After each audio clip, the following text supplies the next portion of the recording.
Chris, you're the only one that doesn't have a Beta 58. No, I have a Royer AEA ribbon mic. I have to use it because I bought it. So Mine's really basic. Yeah. It's like I'm just going into my computer, the little jack in the back, and going into Ableton Live. And Jim likes to do that live looping thing when he's on the show, so that's why he has to use Ableton. Sure. I'm sampling you guys right now. Hi, well, welcome to Lost and Found and Rewound, a podcast where the hosts' comedic jabs are so subtle, they are indiscernible to the listeners, and at some point will hedge on elder abuse. I'm Chris Lost. I'm Found Jim. And I'm Rick Rewound. And building off of that, the last fast forward episode was kind of contentious. And one of the suggestions was Rick suggested that I be replaced on the show with my brother-in-law. So I was thinking about that, and I was starting to think that might be an upgrade for the show. It's the parallax view test. You failed the parallax view test. You not only didn't like the movie, but then the only part of the movie you liked was the one to find the sociopath, the test for finding the sociopath. So, yeah, which I passed. I like passing tests. Many of the films I watch, my brother-in-law either recommends to me or has also watched. My only defense there is that some of what he's into, particularly horror, I feel I shaped when he was younger. All of the celebrity stories I tell, and we tell a lot on the show now, are because I'm just hanging around his life. They are essentially secondhand celebrity stories, so you could get them firsthand from him. A lot of my humor is inspired by my brother-in-law. He's the funniest person I know. Again, in my defense, I think I influenced some of his humor, but if so, he's taken what I do comedically and ran with it far beyond my capabilities. And finally, he's got a better singing and speaking voice than me. So recruiting him would be bringing a true talent to the podcast. So in summary, I second Rick's motion to replace me on the show. So here is your new host, Michael McLost. Welcome, Michael. Hey, thanks. Thanks for the heads up that I'm hosting another podcast. I appreciate it. Maybe a little bit more warning in the future would be good, but I'm happy to one day I will dig your grave that you will be buried into. I will take over this podcast for you. Michael really resents the fact that when we were having a few drinks, maybe a few too many drinks, I made him promise that he would dig my grave by hand. Because I think, and he'll understand why I did that when he's digging it. Like, he doesn't get it now, but like, if you've ever dug a grave for someone or something, it's a very therapeutic event. Maybe I'm overestimating my influence on him and that he won't need that therapy, but. To start things off on a very dark note, this comes from the fact that Chris has somehow been assigned to, I think, dig most of the graves for the family pets that have passed away. Almost all, including your parents' animals. I thought you were just going to say including my parents. If you were environmentally conscientious, it would be just a hemp bag dropped in the forest, right? Your body wouldn't require any digging. No, man. No. we should say, and we don't do a lot about specifics about ourselves on the show, but we should say that this is the one guest who has actually been the star of a movie, a real movie that's come out in the movie theaters. That's about as much as you can say about the movie. It was a real movie. I was the lead in it, and it came out in theaters. I paid money to see it in the theater. I've seen you in several films in theaters, by the way. He's been in several TV shows. He does podcasts. He's done theater. He's been the lead in several theatrical productions. Yep. Yeah, and his name's Michael McLost. So there you go. There's his credits. Look him up on IMDb. It's funny. We had a listener on I do a podcast called Bigfoot Collectors Club. It's a paranormal show. Every film that's made, there is an audience member for it. And I was reminded recently, because I was sort of snarking on The Hills Have Eyes 2, and I got an email from a listener who was like, "Hey man, you should not make fun of that movie. I love that movie, and you were really good in it." it was a nice reminder to be like, yeah, that's true. I shouldn't make fun of stuff that I do because there is somebody who does genuinely enjoy it. And, I did work very hard on that film. Well, one time Michael said to me, we were again having a couple drinks, and I was lamenting about, I think, a record that our band had done or something, or the fact that nobody listened to our music, I think was what I was lamenting. And he said, you'd be surprised. There's a fan for everything. So basically the message was. Oh, so I've imparted this wisdom before. Just to me over drinks, Yeah, I forget my own wisdom sometimes. That's the kind of thing that puts me into a spiral of depression then, because it means, well, yeah, there's a fan for everything, but then that just means, if there are 10 people that love it, but then nobody else does, it still seems like, well, there's a fan for everything, and that means that if no more people listen to it, then it's probably not good. Except it's fantastic to those 10 people. It's good to them. Yeah, I mean, if they get it, who cares? There's a formula. If you wanna be famous, just follow the formula, and then you'll be okay. Just start writing songs that follow. Hold on, I'm taking notes. If I want to be famous, Michael, the formula. We have an odd timeline here, and however you may look at it, either 3 weeks ago, or 1 week ago, or 16 months ago. You guys, this podcast numbering it's like a Chris Nolan film. I cannot make sense of it, and I've listened to like I said, the whole thing. It's sometimes you are talking about an episode that has this not only not dropped yet, but it's a month away. Yeah. And there's 2 in between. Well, you have to pay attention to the little arrows on the title, right? Yeah. I didn't even catch that until a couple. Yeah, the whole idea of putting coding into your numbering system for a podcast that's about basically based on analog media. Look, suffice it to say, at some point in the history of the podcast, we mentioned that you have an amazing Kim Kardashian story. Oh. And I did not tell the story, even though it was recently told to me by your sister. Do you remember the whole story? Oh yeah. Yeah, of course. And about the whole thing that you thought you might be blamed for? Okay, Yes, would you care to share that story with us, since I mentioned it? And then did you the respect of not telling the story? Yeah, I did. I'll try telling this in the vaguest terms possible. So I was at a big Hollywood party a few years back. So I was there with my sister, who is the wife. She's wife lost, and we went to a party, an after party from the Golden Globes, the Vanity Fair party, and we were there, and we saw there's a lot of famous people around. And I saw from across the room Kim Kardashian, and this is pre-Kanye. She's a star, but she's still kind of she's not where she is now, but she was still very famous. Reggie Bush. Yes. And she was quite truthfully maybe the most beautiful woman I've ever seen in person. And I turned to my sister and I said, "Oh my God, she's gorgeous." And she goes, "I know." I go, "She honestly looks better than anyone here."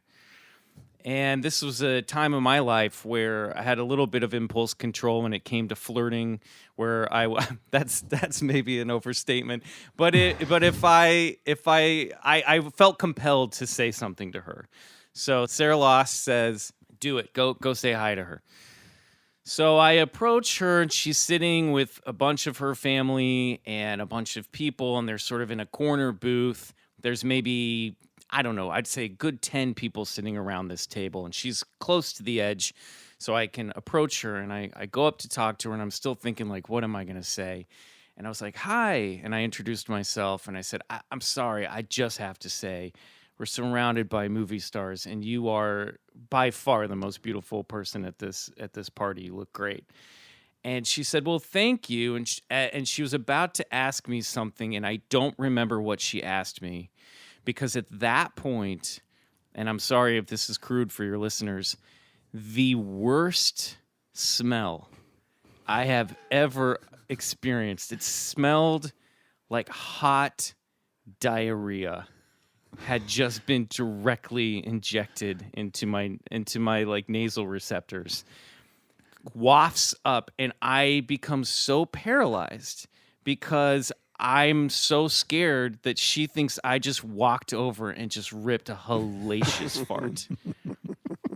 So I quickly backed out of there. I was like, well, it's so nice to meet you. Bye. Thank you so much. And making you look even more guilty. Yeah, but you don't understand. I was already a little nervous, and then it was like the worst possible thing. Yeah, the only worst possible thing could be is if I actually had shat my pants in front of Kim Kardashian, which now that I think about it is a way better story. But so I leave, and I'm incredibly embarrassed, and I start thinking, gosh, I really hope she doesn't think that was me.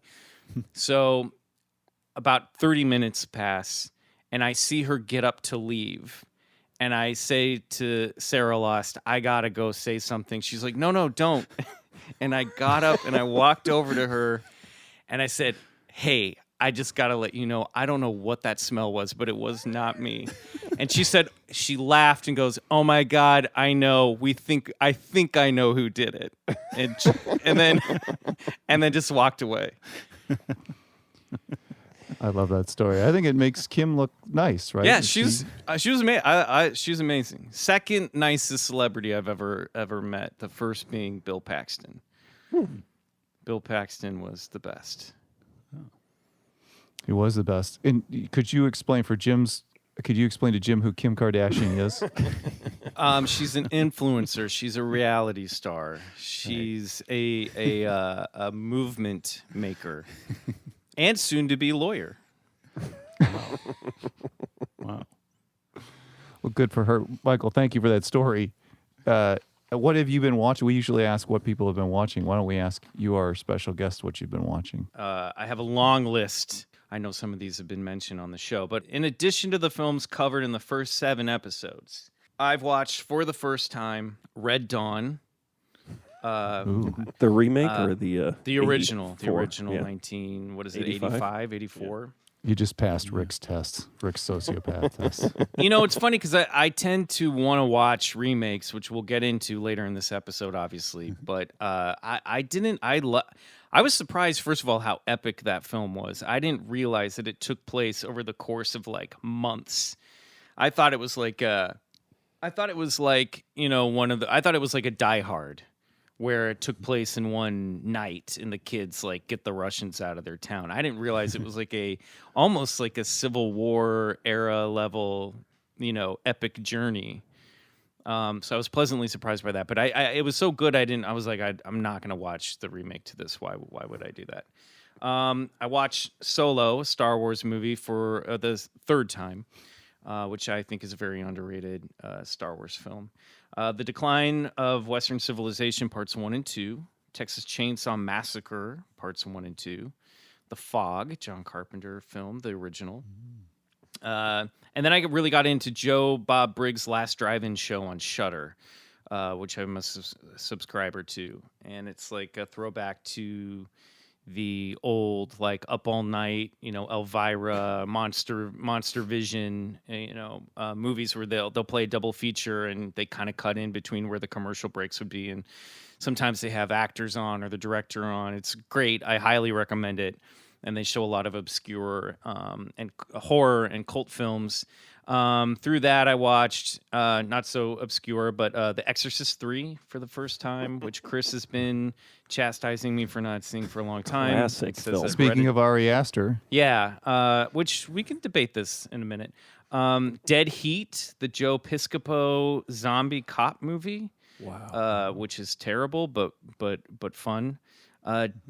Slumber Party Massacre 2 and Slumber Party Massacre 1, which I failed to mention.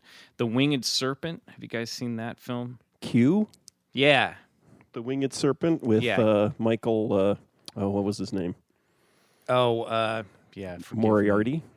Yeah, that was a pretty cool one. That's the movie where the director got access to the top of the Chrysler building while it was being renovated, and they brought a bunch of guys up there with like semi-automatic rifles and just got shot from the crow's nest of the Chrysler Building of these guys shooting guns into the air to fight an invisible, soon to be, later added stop motion creature. That's an old film though, right? Yeah, it's from the 70s.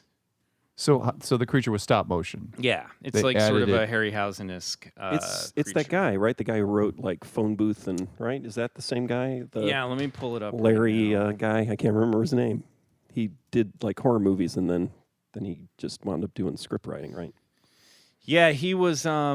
He's kind of this cult director. Yeah, Q, the Winged Serpent. The director is. Q stands for Quetzalcoatl, Yeah, right? Quetzalcoatl, which is the Quetzalcoatl. winged plumed serpent of the Mayans.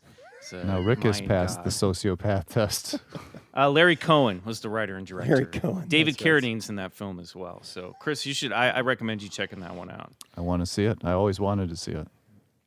Madman, which is a early slasher flick about a man with a hatchet who kills off lots of teens. And I made a pretty fun observation about the evolution of slasher films that I think I can share in a bit if you're interested. House of the Devil, which is fantastic. Chris, you watched that one as well. That's the 70s style horror film that came out about 10 years ago. It's like one of Greta Gerwig's early films in a supporting I have role. not watched it yet. I watched Oh. House. Okay. The House of the Devil, highly recommend that film. Hello, Mary Lou, Prom Night 2. I watched, now we're getting out of Joe Bob Briggs. I watched Mystify, the Michael Hutchins documentary, which Chris mentioned. Tammy and the T-Rex, which if none of you have seen, is a must-watch. Friend of the show, I'll just call him W, told me to check that one out. It's fantastic. It's an early Paul Walker movie, Denise Richards' Paul Walker, where Paul Walker's brain gets... it's a mad scientist movie where Paul Walker's brain is implanted in an animatronic Tyrannosaurus Rex. And it's the wildest thing you will ever watch. The Reanimator, From Beyond, Dagon, all films by Stuart Gordon. Dagon is great. All three are based on H.P. Lovecraft stories. And Dagon is like from 2003. It's a fish-based horror film, and I highly recommend that one. It's cheap. I think I've heard that story. Yeah. Read that story. The H.P. Lovecraft. It's great. I really enjoyed it. It's an oddball little movie, but I recommend that one. You'll not see anything like it. Brain Damage, which was great. I loved Brain Damage. Do the Right Thing, Sorry to Bother You, Society, another body horror film. Had never seen Blue Velvet, so I watched that for the first time. Had never seen Wild at Heart. Some of these are embarrassing to admit. I loved that one. Best Nicolas Cage performance I can think of, although I haven't seen Moonstruck either. That's on my list. The Long Goodbye, which I loved. House, which was mentioned, the original 1979, Have you guys seen Japanese horror film, comedy. I've heard stuff about. Yeah, no.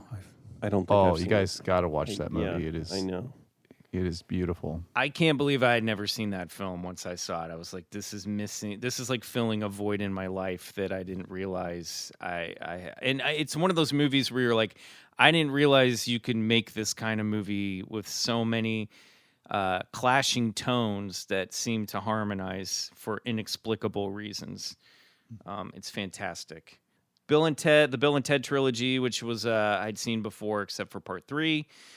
Which I enjoyed. Basic Instinct, which I'd never seen all the way through. I'd only seen select scenes from that film, and which is really fascinating because as a teenager, I'm sure you can guess which scenes those were. But now as an adult, those were the least interesting parts of the movie, and I really appreciated how much of I really started appreciating I've always enjoyed Verhoeven, but I really like his ability to take any genre of movie and be able to make his take on it. So that's obviously a big Hitchcock film. It's just him doing Hitchcock. And then the film after that, of course, is Showgirls, which, again, I'd never seen all the way through. And that's just his take on an big MGM sort of musical, except it's, Vegas and Showgirls. And I actually really love that. I love Kyle MacLachlan. I thought that was a very underrated movie. I saw The Booksellers, which is a documentary about book collectors in New York, which is fantastic. Crawl, the alligator movie. Relic, the horror film.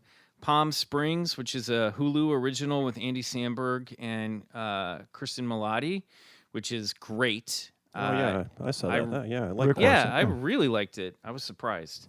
Yeah. And then I got into a good run on De Palma. There's a bunch of De Palma films I had not seen. I realized that I've only seen the bad De Palma films.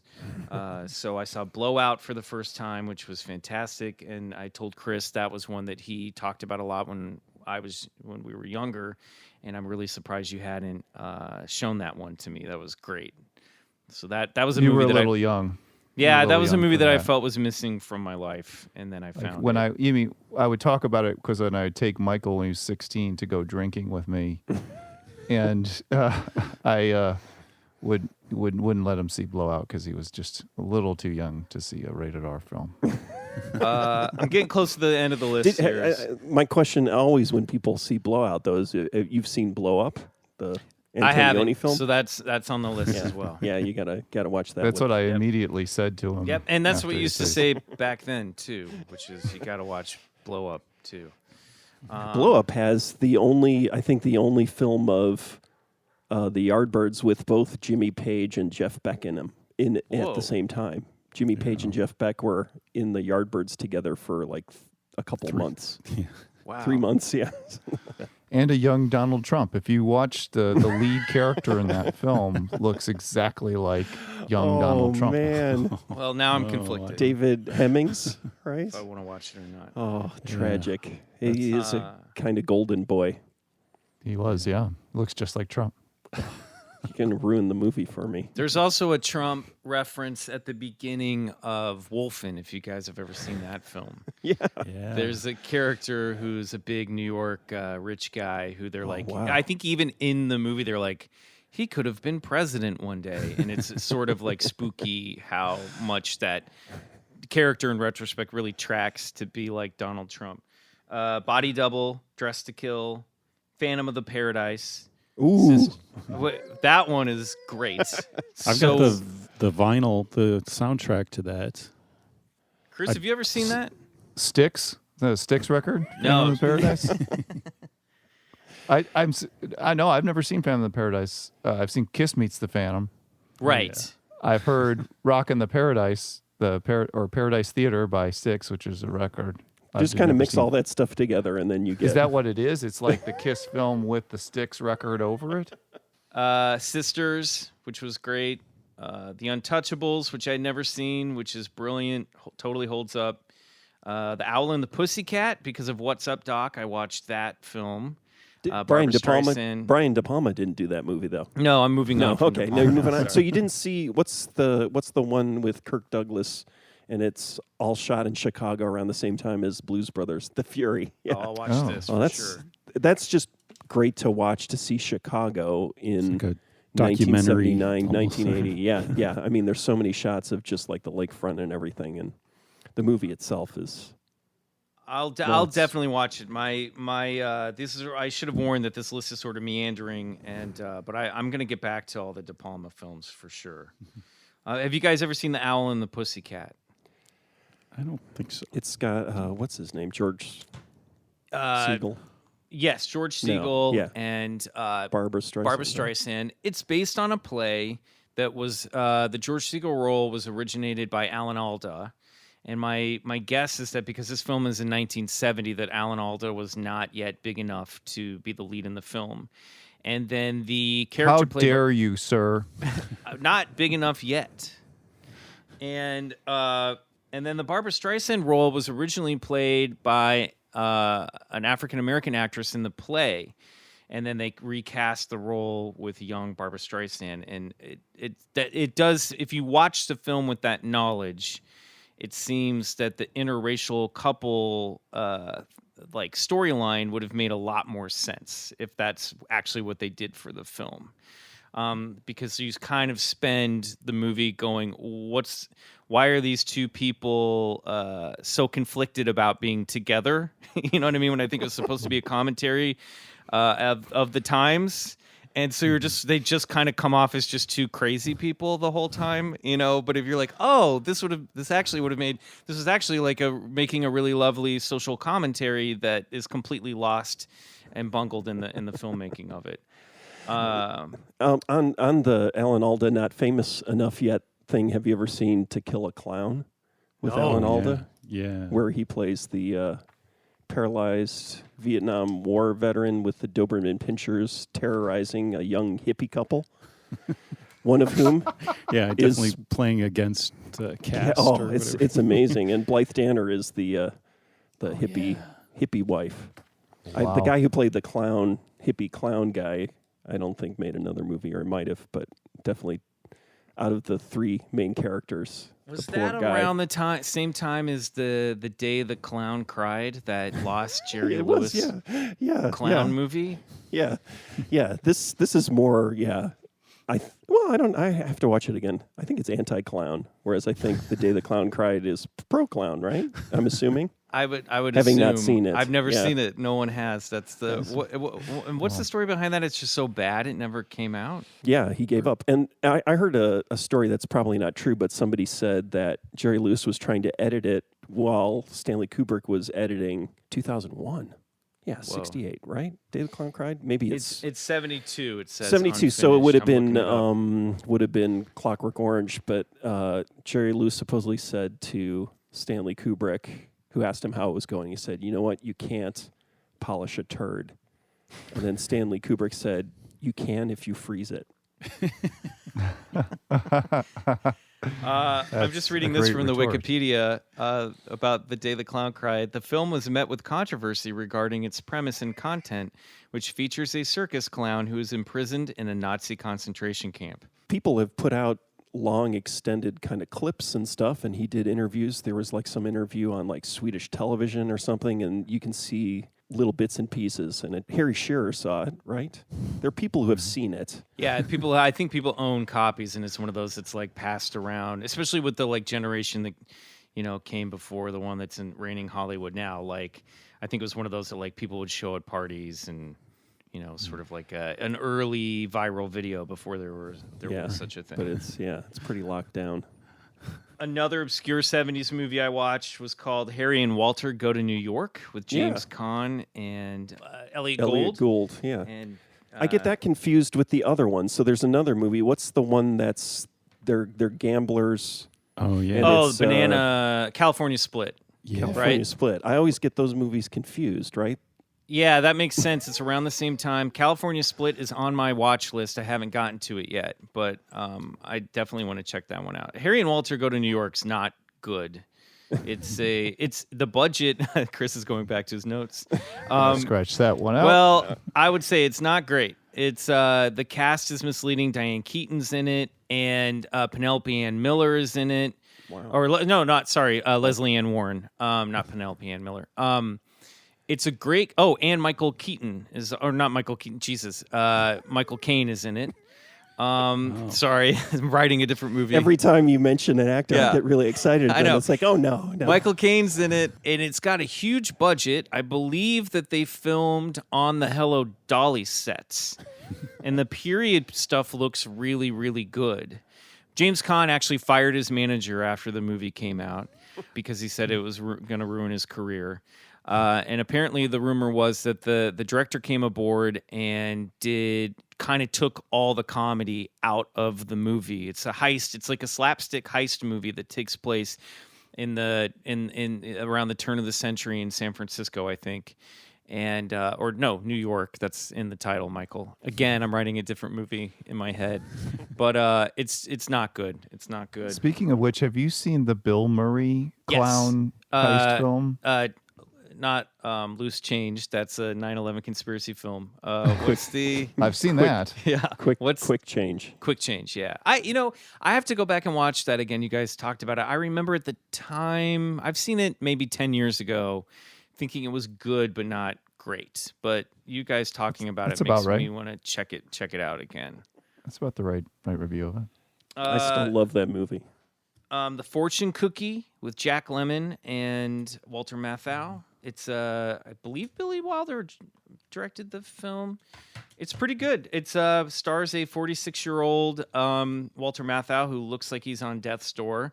He had suffered a heart attack that year, and he won the Best Supporting Actor for the part. But it was one of those where I was watching it, and I was like, Walter Matthau has always looked 68.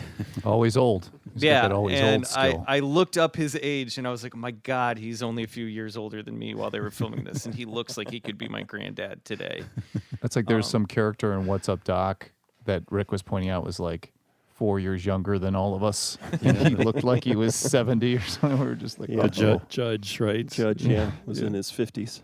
It was good. I watched it pretty late, so I was kind of dozing in and out. But it was a good film. I recommend it. White Lightning, because I wanted to watch Gator, which I haven't gotten to yet, so I watched White Lightning first. White Lightning was pretty great. Now you're talking. Night Moves with our buddy Gene Hackman, right? Gene Hackman. Speaking of a nubile character played by an of-age actress, young 18-year-old Melanie Griffith playing 16. Yeah, so a film. couple early Melanie Griffith films in this list with Body Double. James Woods. Yep. Who else was in that movie? James Woods also makes an early appearance in The Gambler, which is another film that I watched, the James Caan version one. He's in that as well, like an early. I forgot about that. Plays like a side character in that. He's in a couple scenes. The Conversation I had never seen, so I finally saw that, which was fantastic. Parallax View. This is when I'm getting into This is when I was watching 70s conspiracy films, which I loved. It's one of the greatest films I think ever made. 3 Days of the Condor, which was one that my dad always talked about and I never watched, or he probably tried to show me when I was a kid and I got bored. That was good. How did you feel about, as an actor, how did you feel about the transition, the romantic sort of, like how quickly it's problematic. Robert Redford, that Robert whole Redford and, journey is problematic, but in 3 days you're talking about? Yeah, when I watched it recently, it was just like, whoa, this is really... Yeah, I mean, he's really really holding a woman hostage at gunpoint for like not a very clear reason. And this is a guy who, played by Robert Redford, seems to be otherwise a very down-to-earth guy. I get the paranoia of why he was so freaked out that he had to hide out, but it's Faye Dunaway. I mean, she has to jump through hoops to make that arc really work, and I think she does a really good job. I think it has helped by the fact it's Robert Redford. Exactly. You know, I think people just like took for granted at the time that he literally could do anything in a movie and you'd still like him. Well, he's very attractive, unlike Warren Beatty. That's the difference between those two films. You take an actor like a Robert Redford, and I just remembered I've seen 3 Days of the Condor. Your sister and I watched it together a long time ago. But you take an actor like Robert Redford, he does something, atrocious that you get canceled for nowadays, and he gets away with it because, clearly, if I was in a room with Robert Redford, I'd be kissing on him, right? But Warren Beatty, that ugly piece of he's not going to be able to run around and get away with all that shit. Sorry, it's weird because to me, they're kind of the same. The same type of handsome and everything. Warren Beatty in Bonnie and Clyde is maybe the most handsome man alive. Well, look. Yeah, maybe you just seen him. You don't like 70s Warren Beatty. You don't like the hair. This is funny because I think you two, the you two brothers, look more like a Robert Redford type, where I arguably look more like a Warren Beatty type. So this is a problem you have with yourself. I'm not saying I'm saying I look like Warren Beatty, but I got curly hair and a fucked up face and everything. Warren, not Ned, right? Oh, Ned Beatty, he's cute. He's like Rubenesque. Like cute as a button, right? He's like a cherub. He's like a little cherub, so to speak. Yeah, Beatty gets more character-y, though. I say he gets less attractive with time. I will give you that. Whereas Robert Redford is good-looking his entire life. Was he in All Is Lost, or am I getting those two guys mixed up? I was just thinking about that. Fantastic movie. I love that movie. Don't watch All Is Lost on a plane. Hot tip. I'd say don't watch All Is Lost if you're past a certain age because it's just kind of it's just like... I mean, it's all there in the title, isn't it, really? Exactly. Howard the Duck, I watched for the first time. Ooh. I saw that opening night at, I believe, the Orpheum Theater in Champaign, which is now for sale. In fact, if you want to buy old school movie theater from the 1920s. It's available for sale. Look it up online. I would have killed Sorry. to see that movie opening night as a kid. My parents would not let me go. I don't know why I waited so long to watch it. I loved it. Rated I thought it R? was- Is that film rated It's R? PG-13, but there's a lot of strange. It's tonally, it's all over the place. It's got a lot of.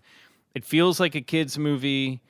It's Lucasfilm, which is insane, and it feels like a kids movie, except there is like some very explicit sexual humor in it. Like he's And boobs. There's boobs. in and it. there are duck boobs in it. Right. There Oh, are that's right. I forgot about there that. are topless ducks with exposed duck boobs, multiple times. They're like more than once, and so it's just again, it's one of those movies where like if the script had been funny, everything was in place. The special effects were good. They were cutting edge for the time. The duck animatronic or the costumes works. The cast is stacked, much like those duck breasts that I mentioned, but. It's just not funny. It's just there are no good jokes in the movie. It was written by Gloria Katz and William Huck, who were the co-writers of Indiana Jones and Temple of Doom, which is a way better film than Howard the Duck. But I don't know about Huck- Oh, that. yeah, Huck- controversial well- statement there. well, I'm saying that knowing that Chris doesn't really like that film. I'm saying this is where it ranks. I But guess I would- William yeah, William they're both Huck bad. also directed Howard the Duck. It was his first. He was like a Lucasfilm guy, and it was his directorial debut. And I just don't think he was the right guy for the job. If like Ivan Reitman or somebody had done it, then I think it would have been a different story. But Yeah, I haven't seen it.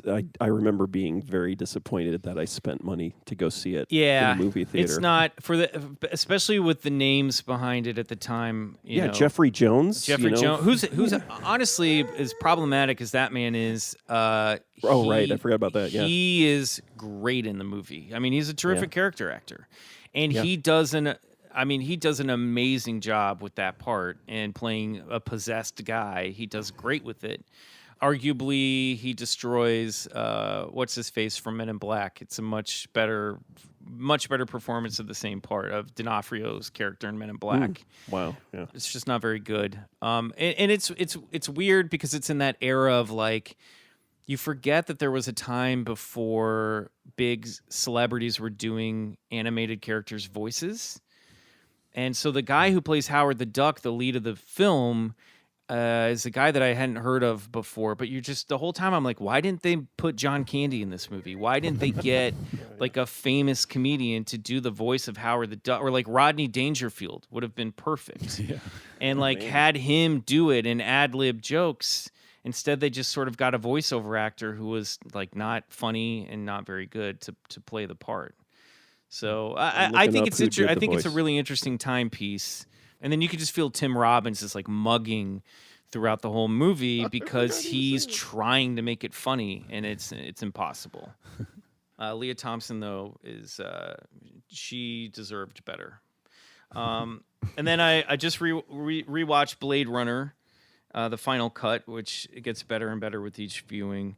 And then It gets better and better with each edit that Yeah. seems to come out every 10 years. But There's that a new final edit. that final cut's really good. I think that's it. It really is. It lives up to the name. I think that's the one Thomas and I saw.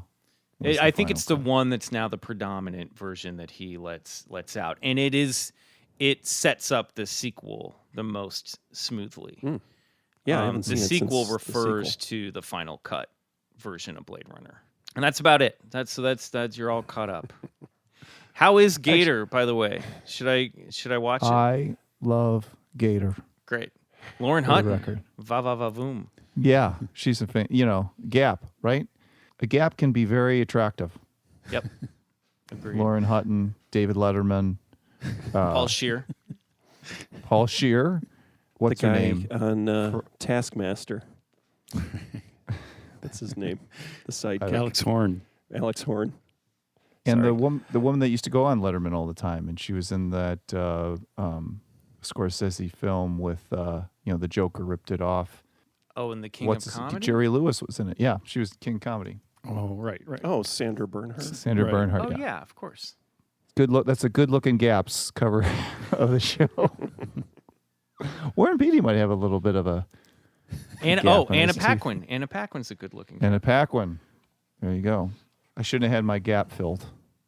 Should have stayed with the Gap. Oh well. Just get the bandsaw out. At this point, I've replaced all my front teeth. Don't drink and trampoline. Jim, were you with us that night? I don't think so. You weren't there. I miss all the good nights. I don't know. This is our Midsommarman episode. We should probably get into our discussion of the 3 films. Jim, did you watch these films? Yes, I did. Ooh. Now, did you guys rewatch The Wicker Man for this episode? I was going to, and then I decided not to. I did the same thing. I was going to rewatch Midsommar too, and then I thought more about it, and I thought, I'm too sensitive. Rick is too sensitive to watch Midsommar again, but he has plenty to say about it. A virgin policeman played by the Equalizer trades in his 80s era Jaguar for a seaplane so he can nobly investigate the case of a missing girl on a remote British isle. To a soundtrack of diegetically infused musical numbers, our virgin is both offended and tempted by sexually naked and ambiguous characters, the most aggressive being pregnant Bond girl Britt Eklund.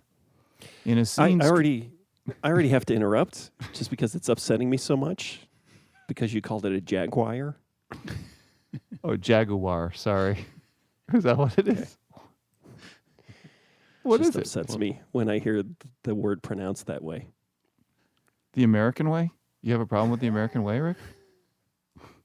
I'll go on. Like, if you're going to spend money on a Jaguar, if you're going to spend money on that and give it the status, you should not call it a Jaguar. Well, I don't own a Jaguar.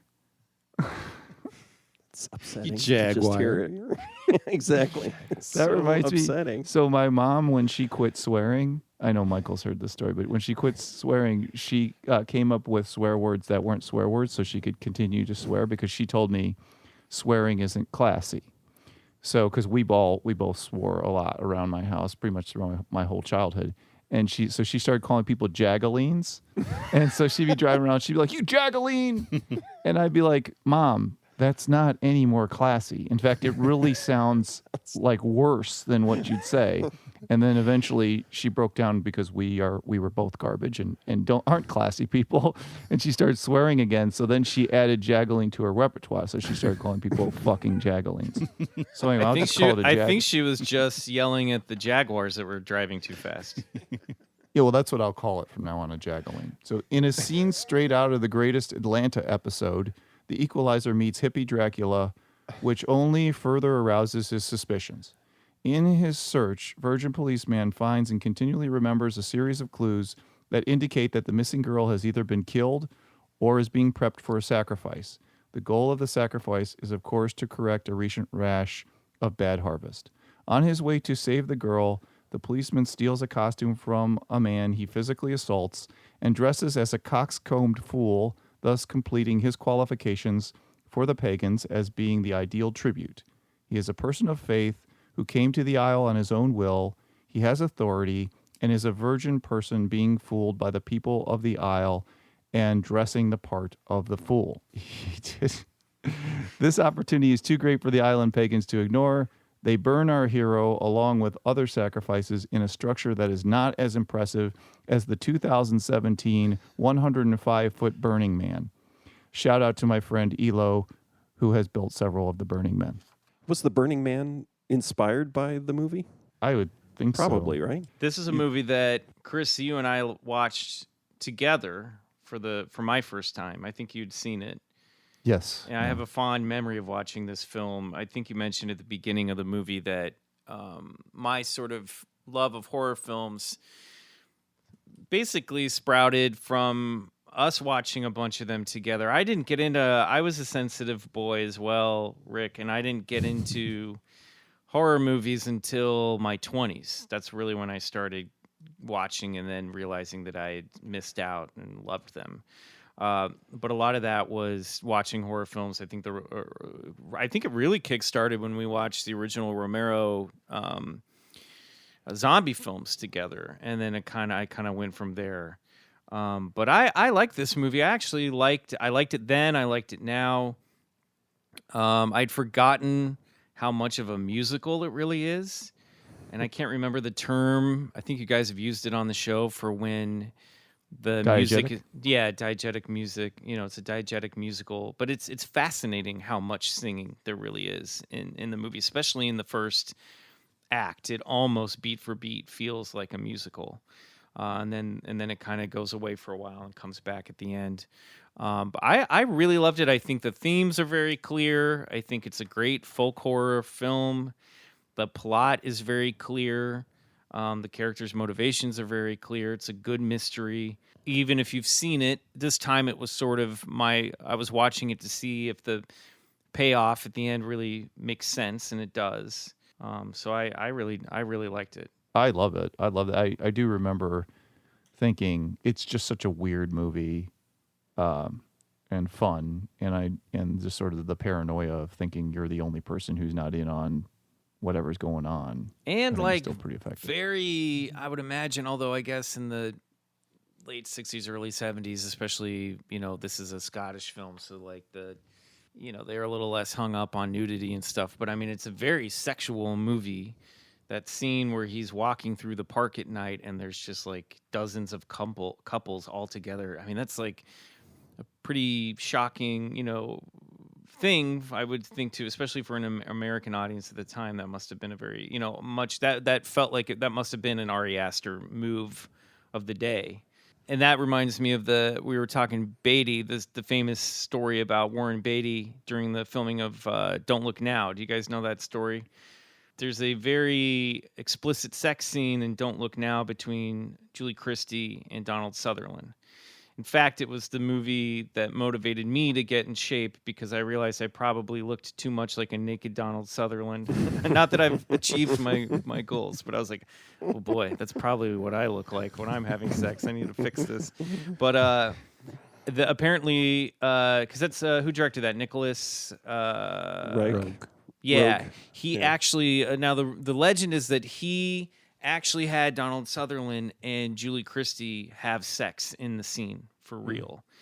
And Warren Beatty was on the set of, I think, Macabre and Mrs. No, it wouldn't have been that. It was another film, maybe Parallax View. I don't know. But he found out that this had happened, and he flew to England to beat up the director and Donald Sutherland because they had transgressed. Did he bring his fishing pole with him? I don't know. He beat him with something, but I think that story is in the Easy Riders and Raging Bulls book, which is great. Oh wow! Yeah. See, now you're real. Even you now are screwing with the timeline, Michael, because the episode that you haven't heard yet, we mentioned the film. Oh, Don't Look Now. You think about like how simplistic initial films were, and then they added editing into it. And initially, there was all this confusion on how to edit, scenes together, where they would repeat things, and then slowly the audience figured out what the editors figured out how to do it, and the audience figured out what it was. And I'm trying to figure out if a movie like Wicker Man doesn't resonate with younger people. Like it has to be updated, like something like Midsommar, because we're just as an audience in general, people are more savvy and they've been indoctrinated into much more sort of like shorthands. Yeah, exactly. And so it's interesting to some people, like actors or people who are super obsessed with film, right, to look back at these older films and enjoy them. But do you think that that's not a general thing, and that audiences have sort of been taught out of watching movies like that and enjoying them? Or do you think, so there are timeless movies, but are those timeless movies timeless because people watched them when they were little kids with their parents or I mean, Thomas would probably like The Wicker Man, but he's been programmed, so I don't. It's right? Not fair. Not a fair comparison. Yeah, I don't know. I don't even know how many kids are watching Midsommar and getting it. That's true. I mean, Midsommar is like a purposefully confusing film. I don't know. I mean, I watched Wicker Man at 27, maybe 28, and loved it. I think it's like special effects, right? Kids can still enjoy Star Wars. That's why Star Wars didn't need to be redone, right? Or like those Harryhausen movies. Thomas watches them and thinks they're awesome, but he's been raised on Marvel movies, and those special effects, those Harryhausen films are brilliant, but they suck compared to what and they computers can do. almost add to the eeriness and the believability, right? Like that sort of stop motion judder. When I was a kid, it added an eerie quality to those skeletons or those monsters, where I was like, well, that's just how this monster would move in real life. I like that. I sort of prefer this otherworldliness of the way that they move compared to like, something really slick in CGI now. So I think part of that too, especially with Wicker Man, like to me, the sort of old fashioned editing and some of the hand holding is sort of part of its built-in charm. It kind of adds to the spookiness of the movie for me. And yeah, it's cyclical, right? So a lot of those conventions come back into vogue later on, right? Because people love that, and so it's more just trends and whether or not a film from a earlier era fits in with kind of the return, or if it's out of sync with what's happening now, right? So, yeah. But I mean, to answer your question too, I think like Wicker Man is obscure. It's obscure for a reason, and I think for me, I was thinking about this the other day too. I just think that some, like Star Wars or Wizard of Oz, some movies are just built to last, and sometimes that's just a happy accident. You guys were debating, I think the Blues Brothers, right? And I haven't rewatched that one. I just listened to that episode yesterday. But it made me think that the discussion you guys were having there made me think about, well, we were having this discussion in theater school, but it was surrounding the Merchant of Venice and the portrayal of Shylock, and how like, okay, this is a classic work. It's very problematic. And, part of the challenge of that play, or something like Taming of the Shrew, which is very misogynistic, and the characters, the lead male character does almost unforgivable things to gaslight and abuse Kate, the shrew, quote unquote. That's sort of the challenge of these works, is like, okay, how do we unpack it for modern times? This is just sort of a problem you get when artifacts and pieces of art last for more than probably their intention, And also Blues Brothers, of course, was like started as a comedy sketch that probably wasn't thinking much further than the 5-minute performance that I don't think they had thought that world through and thought through what they were doing. I think they'd made that film with the best intentions, and it's sort of, as we all wake up, kind of realize, oh yeah, this is sort of not great. But I think just some movies are built to last, and it's you can't always make that happen. And I love that. It's kind of a sidebar thing, but the idea that now somebody does a sketch on Saturday Night Live, and they're probably imagining every step of the way. Like, if this sketch catches on, then we get the movie, and then we do this and that, right? And it's really interesting because, yeah, it was like a more innocent time where it's like, oh, yeah, we're just going to do this thing, and then it slowly, organically explodes. Whereas now, yeah, it's all about, like you said, Chris, the formula. But it's kind of sad that, and maybe I'm just being cynical, but I would also think if you were doing sketches on Saturday Night Live. I think everything's that way, right? Like a comic book. If you write a comic book, you think about, well, who'll pick up the rights to this, and what will the TV show look like? What will the merch look like? And I think everything's sort of, I don't know, Michael, you'd know more about that than me, but it seems like everything's sort of programmed that way. I think there's a lot of that too. I do also think that there's still a point where it's just two people in a room trying to make a comedy sketch work, or two people trying to make a screenplay work, but there's definitely, I think it for sure on the like production management side of things that are like thinking, oh yeah, and this could spin off into its own thing. And look, like even Star Wars, we mentioned, like I just sort of want to note for posterity. I mean, that even comes with its own issues in terms of, it's an all white cast, the original film, a lot of the accents from alien characters have been pointed out as being sort of problematic. It's a very Eurocentric point of view because of the people who made the film. And it's possible that in 20 years, people don't think it Harry Potter is not going to age super well. It's a very, if they do a remake, I guarantee you the lead kids won't all be white, In fact, there was an uproar because of the stage play. They cast a black actress as Hermione Granger, which makes perfect sense. There's no reason she can't be. She's not described one way or another skin color wise in the books, but people freaked out about that, and then people thought that was really cool. So it's just some things last, some things don't, and there's a myriad of reasons. Sometimes it's content, sometimes it's editing, sometimes it's gets boring. But well, I think that's the question, right? Should this film be lost? I think the decision, right, which I think this is really like Man. I like that's at the heart of this show, is really kind of unpacking that, going, okay, does this work, and does it last, and if so, why, and if not, why not? Would you tell your coworkers that you watched it? Wicker Man, yes, 100%. I would recommend this film. I would rewind it, and I think it should be found. Your coworkers are a little different than our coworkers. Well, right now I have none. Right now it's just me and my dog in my pandemic apartment. I forgot, one of the things Michael's taught me is never ask an actor what they're doing. What are you working on is probably the worst thing you can ask an actor.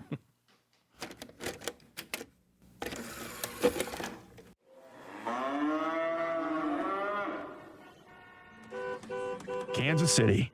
Food-wise, a city famous for its barbecue. But that's about to change. My name is W. Dave Keith, host of the podcast Taco the Town, and I believe that Kansas City is one of the most underrated, underappreciated, up-and-coming taco towns in the USA. On Taco the Town, we will shine a light on all the amazing tacos Kansas City has to offer. Kansas City is a great taco town filled with a variety of untapped taco stylings and flavors.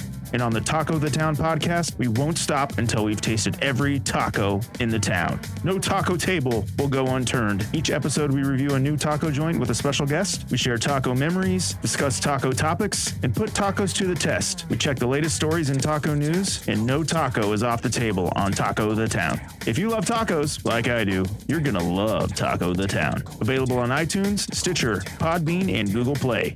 That's Taco the Town.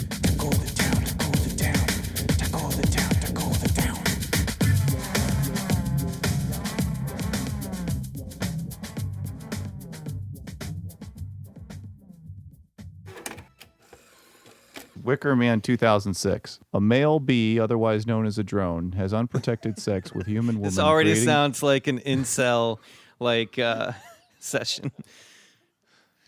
Neil LaBute brings it out. I think. Yep. Yeah, he's just happens. This is you evoke him, and this happens. Look, I got this off of Wikipedia. Had unprotected sex with human woman, creating child. Instead of knowing about that child and committing to that human woman, that drone chooses to live his life as an electric glide in blue, driving the West Coast highways like John, Punch's handsome partner from the 70s TV show Chips. Drone cop sucks at his job and fails to save a woman and her child from a burning car wreck. Reeling from his failure to save people from fire and tanker trucks, drone cop's raw-dogging human woman comes back to haunt him as old girlfriend writes him note saying they have child together and child is missing. Drone cop can't fly a seaplane, so he gets someone who can take him to a remote island where the missing girl was last seen. On the island, he asks questions of a bunch of people. The male drones themselves don't talk. They do work and make sex for the queen bee and the other females. All the females subversively answer drone cop's questions for a while, till they finally just tell him that the girl is going to be sacrificed. Drone cop puts on a bear suit disguise costume and allegedly rescues the missing girl, but he's a fool because she leads him right to the queen bee. Queen bee hobbles drone cop's legs with a big hammer and pours bees on his face. Drone cop is put in the Wicker Man, and missing girl burns him up. Yeah, I would disagree with one major plot point in that, which is she left him. He did not leave her. Because remember, the women are to blame in this film. She left him. years ago and broke his Oh, heart. right. I sort of implied that he made the decision to become a cop and not be a father. Yeah, to his no. child. He was desperate. Clearly, as the film, again, this is the hand-holding and the hammer-hitting that this movie does. He would want nothing more than to be with her. But because she's an evil woman, she had to go back to her commune. Where she really turns out to be super evil. On top of Right, that. because women are evil. That's the lesson of this film. That's the I just thought it was a bee allegory, that it was the big hive, and the drones were just there to be used, and the women were there to be Like life. Jim. Can you imagine a society that's just run by women, Chris? This film will present that horror to you. Men would die. Yeah. Men would be. We're not needed just for thrown anything away. but our seed. Yeah. And That's right. Yeah. And our brute force labor. Yes. We'd be hobbled, and we'd be swimming in bees. Mute. We wouldn't be able to get a word in edgewise. Jim, this is a pretty modern film for you to watch. Well, I say from an American perspective, American film. What was your take on The Wicker Man 2006? Well, I just watched it today. It was the last, I watched Midsommar first, which was great. But I don't. This was definitely very traditional. It felt like you were saying. What was the movie? We were watching Mountains and the Moon.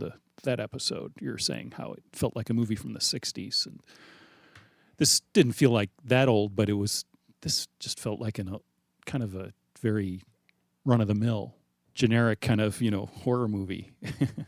And it wasn't even that scary. I don't know. It wasn't, The bees didn't scare you? The cage of bees? I don't know. Maybe it was because I just watched, Midsommar just before, or a couple days before. And it's just like, well, that's a horror movie. And Did you watch the unrated version no. of The Wicker Man? So did you No. see the bees? Yeah, there's bees in the did you see- PG-13 version. Yeah. But did you see where they put the bees on his face? Because allegedly the leg smashing and the bee face. It's thing- cut. different. I Yeah. watched the PG-13 film too, and the famous no, not the bees scene is not in it. Oh, really? They cut away when they first capture him and he realizes what's going on. He runs into the crowd. The crowd surrounds him. And in the unrated version, they break his legs and then they put the bee helmet on him, which I watched on YouTube so I could see it. And I was very, like one of the Amazon reviewers that I read, I was very upset that I had sat through that whole film to see that scene and it didn't happen. But what you hear is, and it was funny as I was watching it because I kept going, well, when's the bee thing going to happen? And then once he was put in the Wicker Man, I was like, they're not going to put the bees on his head in the Wicker Man, are they? Like, this, what's happening? And I realized, wait a minute, the scene's cut. But what happens is, in the PG-13 version, they surround him, and it crossfades before they break his legs, but you hear him screaming, and then you hear the sound of his legs being broken as they're carrying him up to the Wicker Man. And I thought to myself, I bet they filmed the leg breaking stuff, but they just cut it. So I did see the unedited version. Yeah, so did I. That's what I saw. But yeah, I thought it was the PG-13. I was And- like, it's And Rick even and worse than Chris, in the unrated version, is there a scene at the end with James Franco and John Ritter's son, Jason Ritter? There's a scene at the end of the film where James Franco and Jason Ritter are at a bar on the mainland, and James Franco is playing a young cop, and Lily Sobieski and then Nick Cage's ex-wife or ex-girlfriend, they show up posing as like hot singles, and they pick up the guys, and it sort of alludes that these are the two next victims, and that there's going to be a Wicker Man 2 starring James Franco and Jason Ritter as young men trying to escape the bee colony. Yeah, I don't remember that. yeah, I didn't see that. I was just like, I wrote in my notes, all caps, like James Franco. Like, what a weird face to see pop up at the end of that film. Well, and in the unrated version, you at that point know there's not going to be a sequel, right? I mean, some time must have passed. The director's like, okay, this is not well received. We don't need this sequel bait. at the end. Right. Which I actually would like to see that movie. I mean, that to me is like, okay, let's move past this. What does the sequel to this film look like? Like, where does this go? Because that's the thing that I find fascinating about the original Wicker Man, which we didn't mention, was, at the end of the film, Woodward is telling Christopher Lee, when your crops don't grow next year, they're going to kill you. And he says, I know they'll grow. I know they will. And you're sort of left with it's left to the imagination of whether the ritual actually works or not, which I like. Well, then the ritual didn't. Maybe that's the James point of the James Franco scene. Right. Maybe the ritual did not work. But they always need men for the island. So they, you know what I mean? So they've always got to go out and get men to bring men to work for them. Yeah, there's not a that's the thing is it seems like the men are there no matter what. Right. They just need to So I think it's like they're gonna get the men no matter what, but maybe in the sequel, the ritual doesn't work and they have no honey.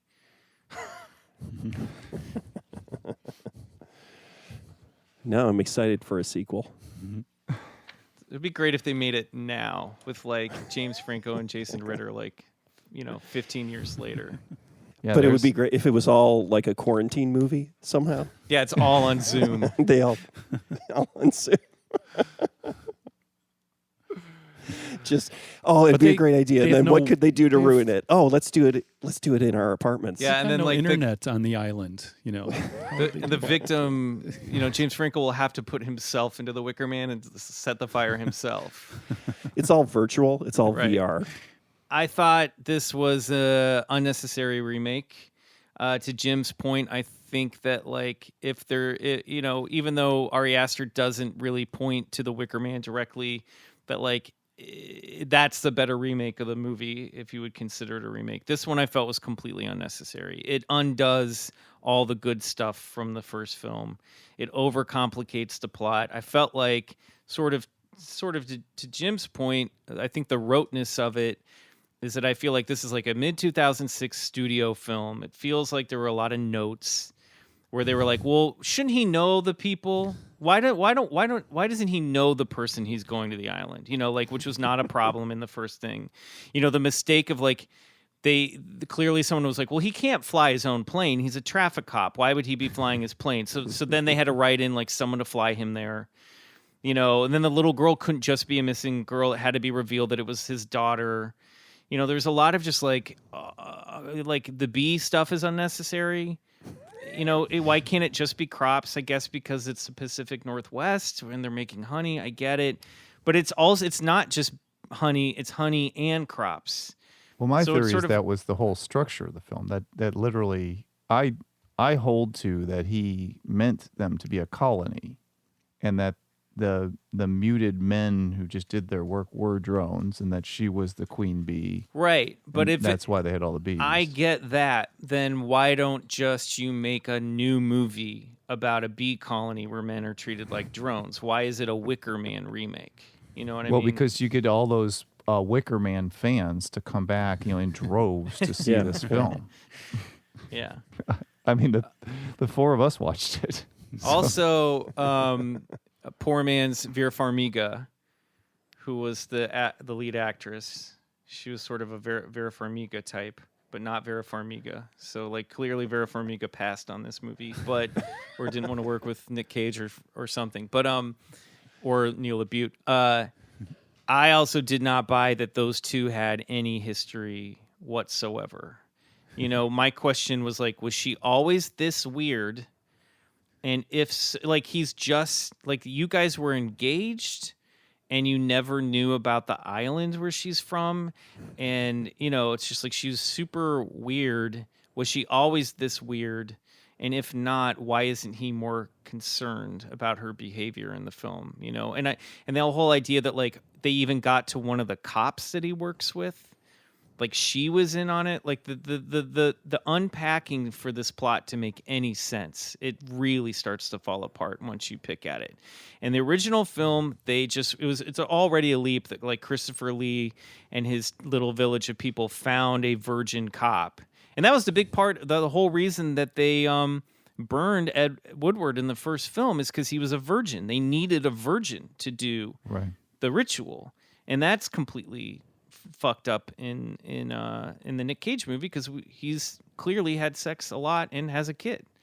Basically doesn't hold up to the Robert Redford Faye Dunaway test, right? So for them, you believe the relationship, even though it was only 10 minutes old. Whereas with Nicolas Cage and whoever played the opposite. So again, is that an acting problem, you think? I think it's a script plot problem. I think it's just script problem, direction problem. And, the film is also, I know it's Neil LaBute, but it's unnecessarily misogynistic, too. You can't watch that film without just going like, okay, we get it. You don't like women. And Michael, I think when we're talking about the believability, I don't think it's script. I think it's whether or not the actor is attractive as to whether or not you would believe. The relationship. So where do you go with Neil Cage? Where are you on the Neil Cage spectrum? I don't know a Neil Cage. I know a Nick Cage. Oh, Neil Cage, Nick Cage. Sorry, Nicolas Cage. Neil LaBute. I was thinking Nicolas as you guys were Cage. talking that he's one of those ever old kind of guys, and that most of the movies he's in, the women he's with just look way younger or way out of his league, with the exception of Wild at Heart. I actually bought that relationship. And another movie that I failed to mention on my list, Valley Girl. He's fantastic in Valley Girl, and he's super good looking. He was a good looking dude when he was young. I mean, he's still, I guess, he's become more character-y, you would say. But like, he's like, I would say he's adorable in Valley Girl. Raising Arizona, he's he's great in that. handsome leading man-ish. Except he's got a mustache. He has a mustache in an era where the mustache was not. It's when the mustache was the mullet. Right, exactly. The 80s. Exactly. The mid-late 80s. It's funny. I thought in Valley Girl he was attractive with the exception of his chest hair. And I'm a man with a lot of chest hair. So I'm starting to notice a pattern here in what I see as attractive and not attractive. A nice person in a relationship with a douchebag who wants to dump her when the nice person's crazy-ass sister kills the parents and herself. Feeling pressure not to be a douchebag, he invites the nice person to join him, his other douche friends, and their one Eurotrash hippie buddy on a trip to the hippie Swedish commune. Arriving at the commune, they all do insane drugs, giving the filmmaker even more devices by which he can flex his extreme aesthetic powers. There is a bunch of micro to mid-level aggressive transactions between the friends, the commune, friends, and others, etc. This reaches an early peak when two old people are pushed off a cliff to die. On drugs, the douchebag is coerced into having sex with one of the commune women. Also on drugs, the nice person sees her alleged boyfriend doing so and is distraught. By winning a maypole contest, she is elected to pick the last person to die, which is, of course, the douchebag. They put him in a bear suit and burn him. The nice person smiles. I felt like that description was a microaggression. Exactly. Did the old people get pushed off the cliff? No, they jumped. Yeah. So I think the mother, the father, the sister, that's 3 impactful deaths. The 2 people that jump off the cliff, that's 5. And the 3 people in the temple, so that's 8. I thought the rest of the deaths were just so rushed, and it did feel a lot like that last Halloween film, where I thought that Halloween film was going to have more substance to it, and really was just a slasher kill after slasher kill. And I think this film went into that mode for a little bit and then came back. Except those deaths all primarily happen off screen. Right, yeah. It's supposed to be that a slasher folk horror movie is taking place, but it's not experienced by the viewer. It's only experienced by the victims. That's intentional. Because that happens in a slasher film too. There's like in a classic, in like a lot of the Friday the 13th, a couple people disappear, you don't know where they went, and then the final girl finds their heads in a closet, or they sort of turn up later dismembered, just like the guy did when he was the eagle body or whatever they called it. Right. But I think that for the most part, most slasher movies, the fun is the kill. And you usually see most of the kills, the innovative kills in a slasher flick. Where this one, you really don't. You only see the ones that are part of the ritual that is taking place. All the deaths that you see in this movie are all the public deaths that everyone sees. The ones that you're not counting are all the ones that happen privately. I agree with that. That's why I said a lame slasher flick. Yeah, I'm a big fan of this film. I actually like it. I just want to clarify that I saw the theatrical version when it came out once. I was going to see it a second time, but then something like a horror movie happened to me where before I was meeting my friend for drinks, I realized I hadn't eaten. So I shamefully, while chastising myself, went into the Taco Bell drive-thru. And while I was waiting in the Taco Bell drive-thru, a Taco Bell employee who was in high school, who was on her way back from her lunch break, was rushing to get back into the Taco Bell on time, tripped, fell, and smashed her head against my car and shattered my rear passenger side window. And it hit my car so hard that it felt like somebody had hit my Prius with a sledgehammer. It rocked on its wheels. It was like something straight up out of an Ari Aster movie. It was, and so we had to wait for the cops to come, and I missed the movie the second time in the theater. So I have this. I'm always associated that story with this film, and I've never eaten Taco Bell again. I didn't for years, and then I went through a guilty streak, and then that cured me of it. This summer, I ordered the very gorgeous A24 director's cut edition of Midsommar. So I watched that for the first time for this podcast. He talks about how this movie is for the boys that go on the trip. It's a folk horror film. For her, it's a fairy tale wish fulfillment film. So you're watching sort of two movies at once, and the one that's most heavily featured in the movie is her point of view, is her fairy tale wish fulfillment. And I kind of like that. If you kind of look at it, and it is like, as you guys described, like it's a breakup movie. He wrote it during a breakup. It's a film about getting rid of that bad person in your life. And I think that really works thematically. Or not even bad person, just the ex. You know, in this case, the ex is a bad person. So the way he avoids the misogyny of Neil LaBute and Charlie Kaufman is by just flipping the gender roles. So if we actually reverse it, it's a hugely misogynistic movie, which I now hate. Oh, no. Yeah, I wonder. You know, I was a little critical in my, and yes, I was loading my description, and I calling that guy a douchebag. I don't know if he was or not. Right? Was he? I felt like he was. He seemed like he was, right? Yeah, I think the sin of the film, the sin that he makes is he doesn't break up with her when he should have because her sister committed suicide and murdered her parents. And the sin of this film is that because he didn't make that choice, because he wasn't honest with the woman he was in a relationship with, the rest of this shit happens, and he pays for that sin at the end of the movie by being killed. She has lost a family who are taken, and this is the thing that I really like about the movie. I'm going to get nerdy about it, but you know, the first scene takes place in the dead of winter, at the darkest time of year, where the rest of the film takes place during, you know, obviously the brightest time of year. And they talk about the dark god, the dark one who you know, that's essentially death. And that the maypole dance is to exorcise the dark one and keep him away from the village. And it can be argued that the dark one already killed her family, right? In fact, her sister even says in the message, "It's just so dark now, I can't take it anymore." So this is a movie about a girl who's lost her family to the darkness and then finds a new family in the light. You know, as horrible or as horrific as they also may be, it's still another dysfunctional sort of codependent, you know, relationship I think she's getting into. But I like that symmetry. And in fact, my friend pointed out, who I was watching with, at the beginning of the movie, firemen enter a house that isn't burning to collect the dead bodies of her mom and dad.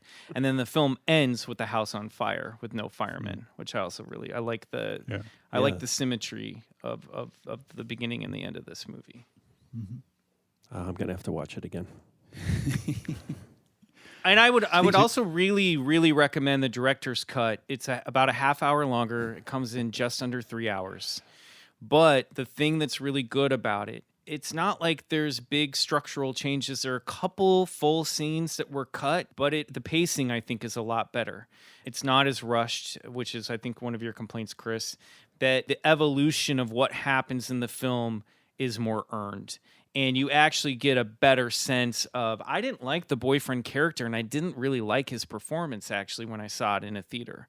And having rewatched it now, he gets more screen time, and he just pads out scenes where there's a little bit more to his arc, and you kind of get that a little bit more. And the academia stuff that felt a little truncated in the theatrical cut makes a little bit more sense, and you buy it a little bit more that these guys would be competing for a thesis and all that. That stuff becomes a little bit more interesting and more well earned in the director's cut too. That's the only complaint I had about it, was how kind of obvious the boyfriend is just this schmuck or whatever. He's just kind of like, obviously we're supposed to not like him, or he's unlikable. Yeah, it's more nuanced. There's a scene at the beginning of the film where he actually invites her on the trip during an argument, and you get to see the dynamic of their relationship a little bit better at the front of the film. And I guess this was the cut. The director's cut is the cut that Ari Aster brought to A24 and said, he had cut it down from 4 hours and gave them this cut, the director's cut. And they said, we get it, we love it, but it's too long and you have to take out at least 20 more minutes. And he then had to go in and take out some things that I think pick up the pace for a movie-going audience, but for what the story he was trying to tell, I felt were... Watching the director's cut, I was like, oh, this is essential. And in fact, I'm having a hard time seeing what was added in. I can't imagine this movie without this version of it. It doesn't change the film in any way. It just sort of it earns it a little bit more, I think. I think I might like it. I think you would, Chris. There's in fact a scene that sets up what happens to, because there's a couple from London that get killed off, and there's a great scene that's cut. This is the one that I really noticed, like, oh, this I have not seen. There's a scene where after the old people have been killed, they do a mock ritual where they tie up a boy from the community and they act as if they're going to drown him in the river or in the pond or the lake. She freaks out and tries to save the boy, and then everybody laughs, and the boy, they say, well, the gods will be appeased because the boy was brave enough to go through with it, but we don't actually have to kill him, is basically how that wraps up. And then she pulls her boyfriend aside, and she's like, this is getting fucked up. So we actually have a scene where she is like, what the fuck is going on here? Do we need to leave? And that's at that point where he's like, I think I'm going to make this sacrifice stuff the subject of my thesis. And then they kind of have an argument about that, and you realize that he's just really being an opportunist. He's taking advantage of like these people dying and sort of being like, I'm gonna write a really fucking hot paper on this, But later when we see the girl from London, her body is wheeled out in a wheelbarrow, and she's dressed in the same clothing as the boy, and you realize that they had drowned her, and that was the real sacrifice. And see, that's something you don't get from the theatrical cut. It's still visual, but all those off-screen deaths fill in a piece of the ritual puzzle that you kind of... I do think it gets sort of disserviced in the theatrical cut version. Well, there's a mini Wicker Man for you, right? As they are led to believe that a young child is going to be sacrificed, which then leads them to their own demise. Right. So that's a mini episode of Wicker Man tucked within the massive episode of Wicker Man. Yeah. Even though it's longer and I complained about the length the first time I talked about it, I think if the thing that really bugged me was that it just rushed through a bunch of shit that it just felt like it went from being a gorgeous film, like just a absolutely beautiful, masterful film, and then they just blew through a bunch of shit. And I was like, whoa, what happened there?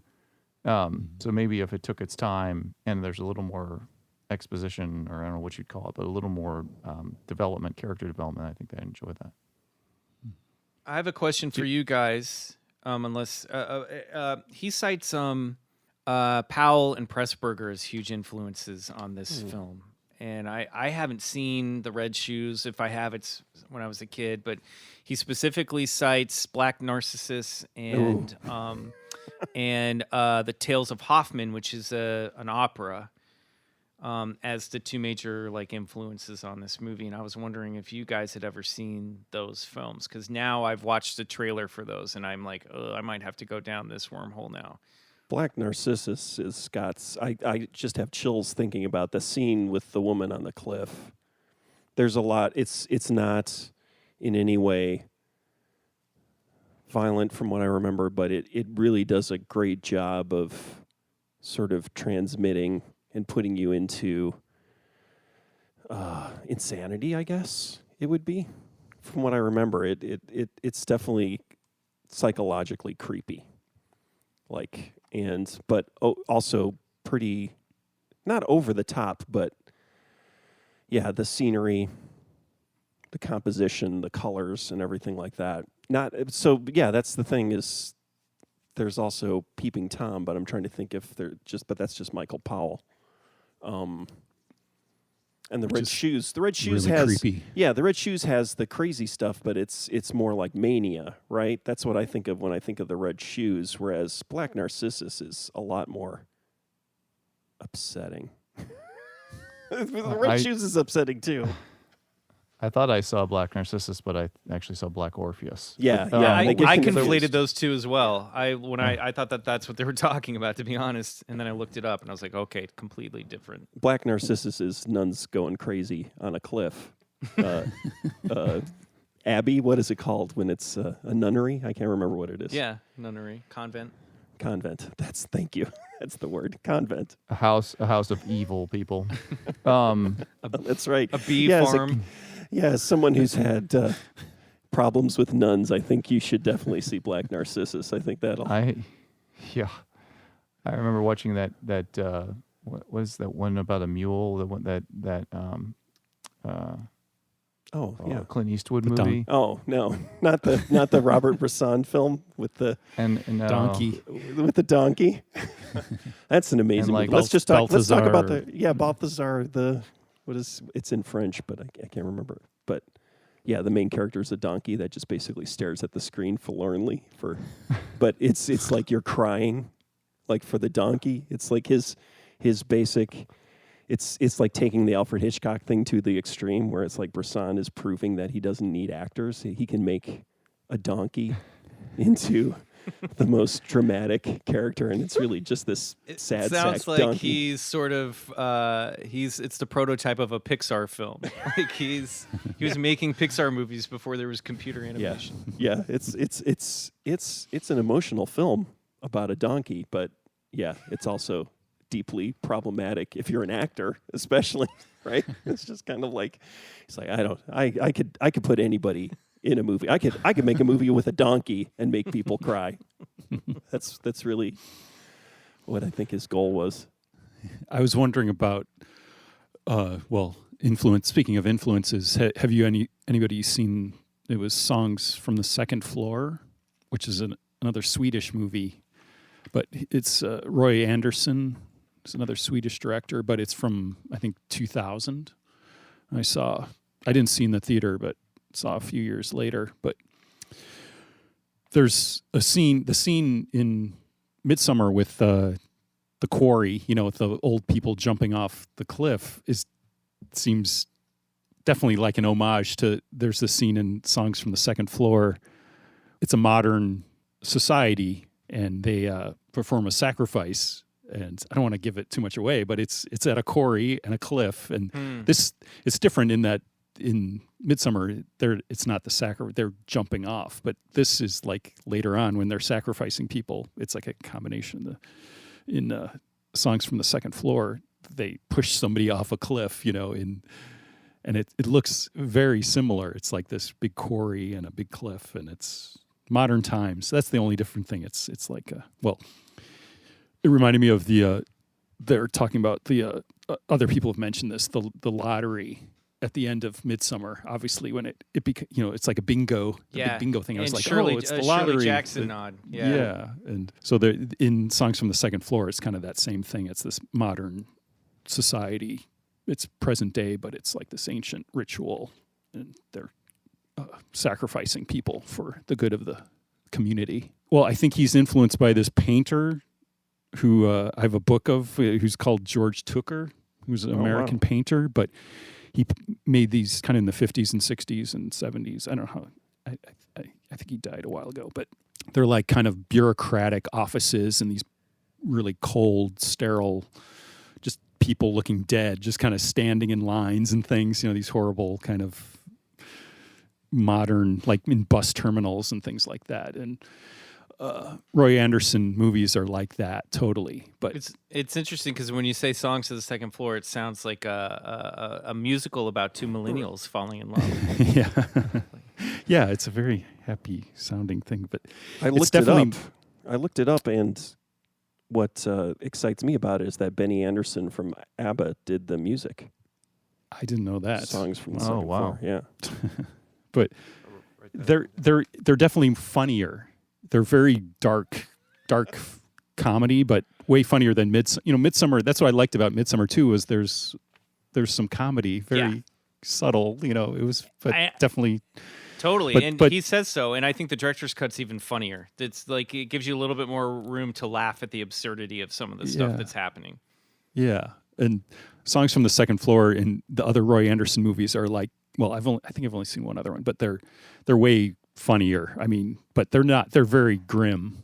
Michael, would you have suggested that he break up with her after her parents and sister just died and not take her on the trip? Would that have been the better thing to do if he were a better person?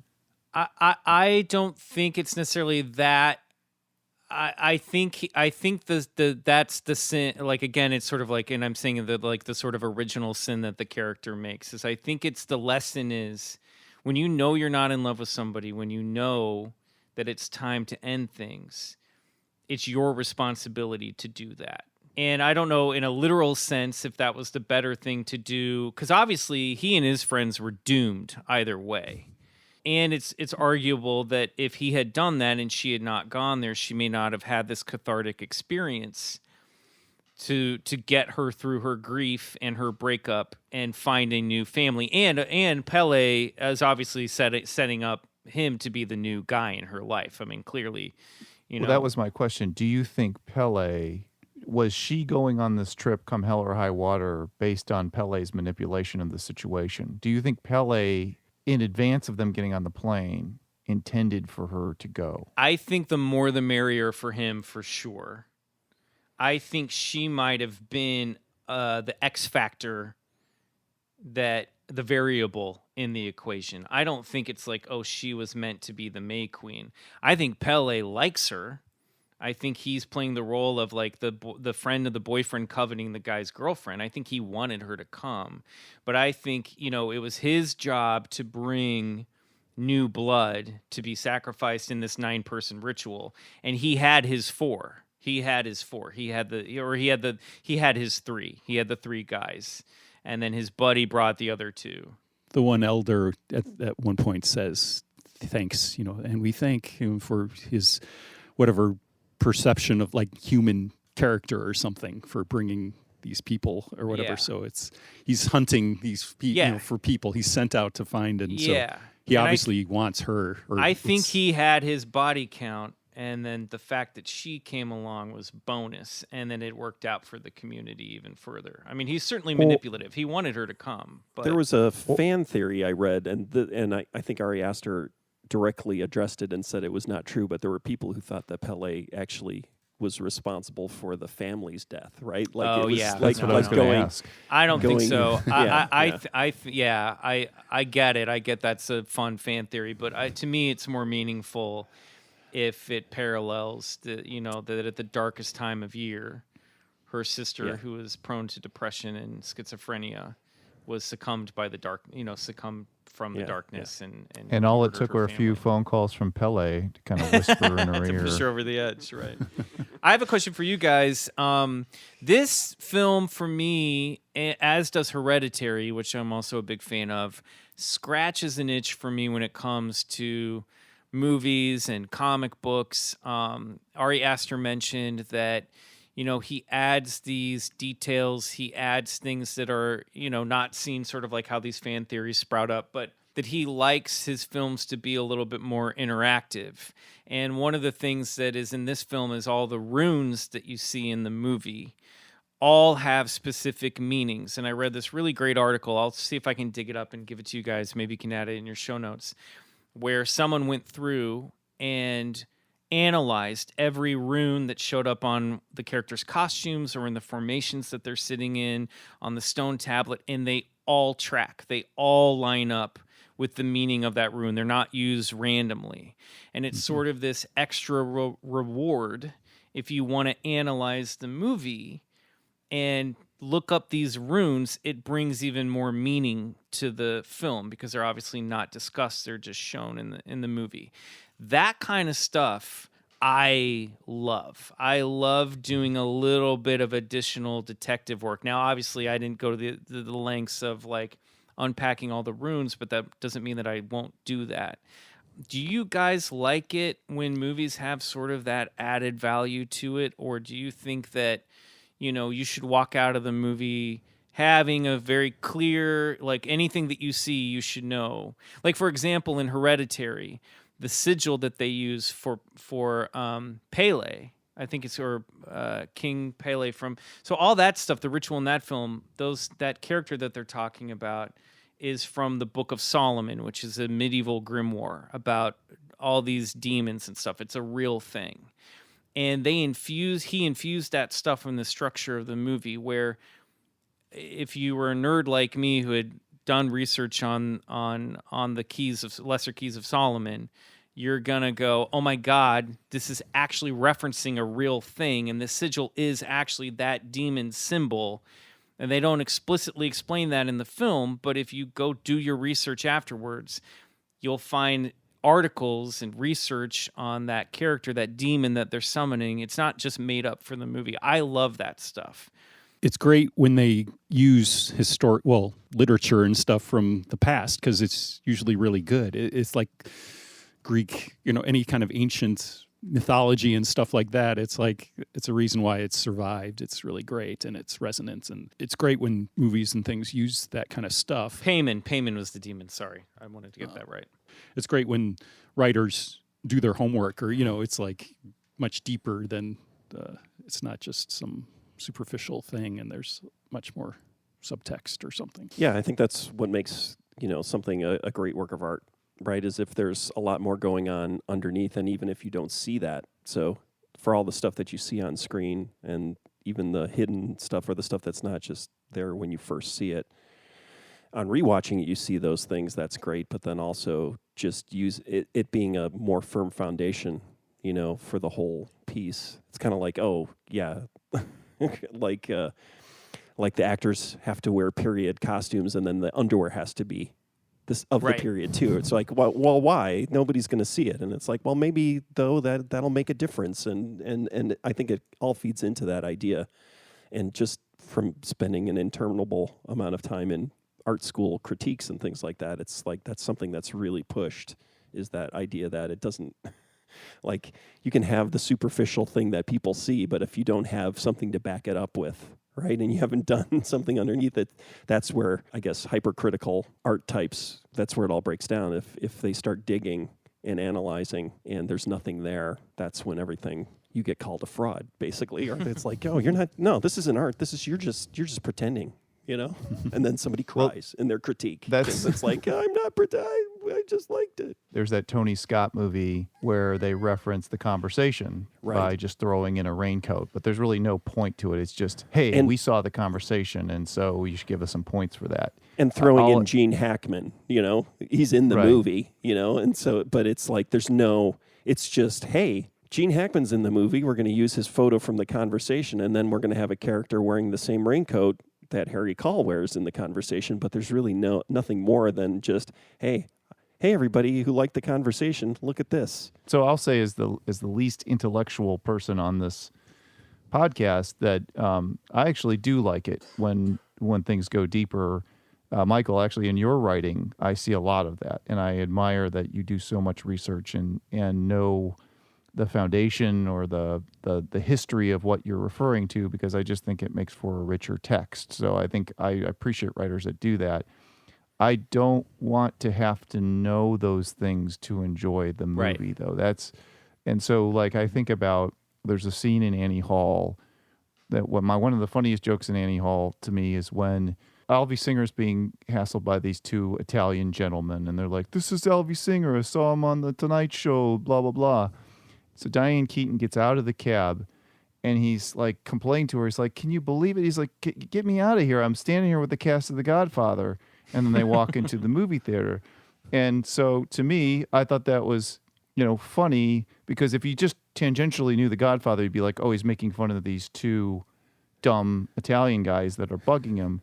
But the joke I enjoyed was here he's standing with Diane Keaton, the cast of The Godfather. And so I thought that was a reference.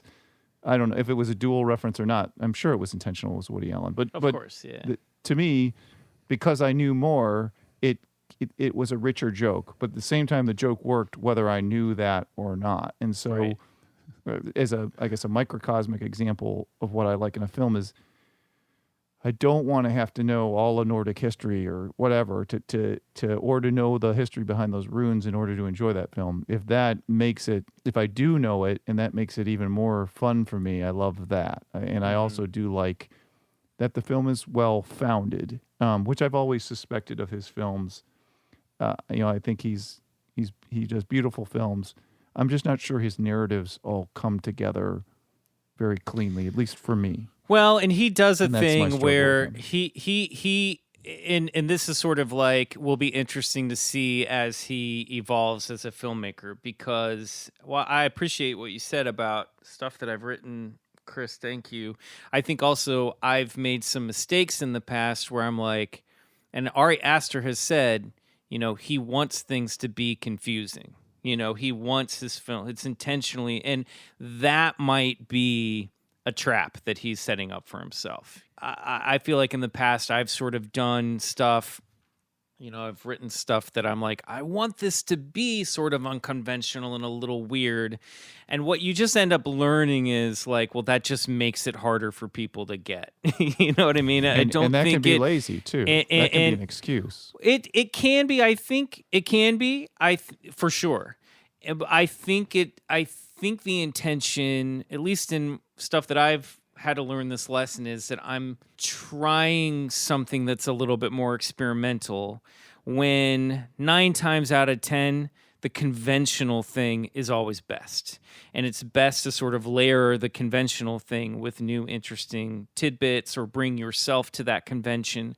But if you're going for unconventional, if you're going for weird, you really, really have to nail it.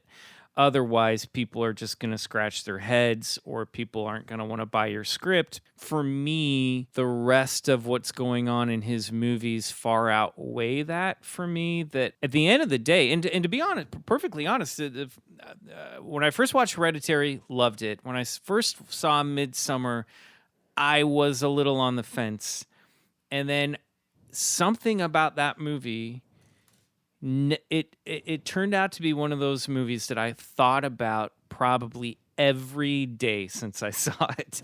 It's one of those movies that snuck into my imagination, and I'm not hyperbolizing. I think there isn't a day that goes by where I don't think about Florence Pugh in that fucked up dress flower at the end of that film. The visuals of that movie have cemented themselves in my subconscious. And when a film can do that, to me, something is really working about it that's far more effective than 99% of the other movies that go in and out of my brain. Well, guys, I think we think we did it. I think we solved it. So I guess we solved. So you're wrong, and we're right. Is that what we solved? I think that a lot of if I were to sum it up, I think a lot of my criticisms are fair. I think that if I see the longer version of the film and the way Michael described it, I'll bet you I like the movie. I do think I sensed that shit was missing, or that shit was just too rushed and wasn't well enough developed. And I'm fine with watching a 3-hour film that makes a lot of sense and really hits me hard and makes me think about it every day, which, I definitely think about this film a lot. I'm bummed if a movie's like almost there and there's just some real misses. And it does sound like Midsommar could have been a masterpiece had it not been for the studio notes. So I think what we've come to realize is studio notes ruin the films. All right, well, is that it, gents? We don't really do any plugs here, Michael. I'd like to plug you guys. Don't listen to these self-deprecating Gen Xers. Go to Apple Podcasts or wherever you listen to this. Give these guys a 5-star review. More people got to hear this. You want to share this podcast with the world. You got to do it. You can't say that. Can't say that on this podcast. But I can. Chris has a lot of rules. You probably know. Yeah. Too bad I'm here to like Danny showing up at the Midsummer Festival, baby. I'm taking that May Queen title, and it's my show now. Michael, sometimes when Michael takes me out with his friends, he just has to apologize for me. He's like, all right, so my brother-in-law's a little OCD, so just, relax. He's going to hit you with some rules. Just go with it. Just go with it. Yeah. If people want to listen to Bigfoot Collectors Club, please check us out. That's the only thing I would say. I do remember one time you told me, this is another lesson that you taught me, is I was complaining, I think the same complaint. People weren't listening to my music or whatever, and you were like, well, Chris, if you want people to like the music you make, you might want to try making it entertaining. and I thought, and I think that was not a harsh jab, because I was also talking about how I wanted to make things that were cathartic, and I thought that people should enjoy the catharsis. But then it kind of resonated with me. You get up there and take a shit on a stage, there may be only 10 people who are going to enjoy that, and they're already G.G. Allin fans, and they're going to move on. Hey, man, there's a fan for every shit you take. There's an audience member for every one of those turds. Never forget. Right, Rick? That's right. I know. Lost and Found and Rewound is fully funded by Lost and Found and Rewound Foundation funds. Lost and Found and Rewound does not use crowdfunding because our listeners have better things to do with their funding. There's no need to post reviews of Lost and Found and Rewound because our listeners have more valuable things to do with their time. In all sincerity, thank you for listening to the show. We truly appreciate it.